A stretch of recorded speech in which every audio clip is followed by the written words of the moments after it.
Hi, and I'm Sam, and today I'm going to show you how you can use Ensign Compare to automatically spot revisions between PDF drawings.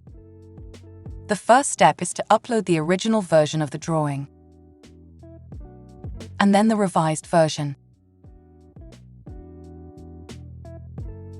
With the drawings uploaded, it's time to compare. It's worth noting that you can choose what color the adds and omits display in. Click the Compare Drawings button and the software will do its thing.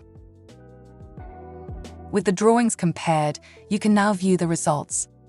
You can choose between seeing both the adds and omits together, just the adds or just the omits. If there's been a change in the drawing's position between revisions, you may end up with a comparison that looks something like this. To avoid this, you can use the Align Drawings function to ensure you get the most accurate result. Start by clicking the Align Drawings button and marking the same spot on both drawings. The software will recognize any positional changes and then automatically compare the drawings, meaning you don't even need to click the Compare Drawings button. And that's it. You can save and export your work, switching your focus to the next step of the project. If you have any questions about Ensign Compare or want to start using it yourself, give us a call or email us at the address on screen. Thanks for watching.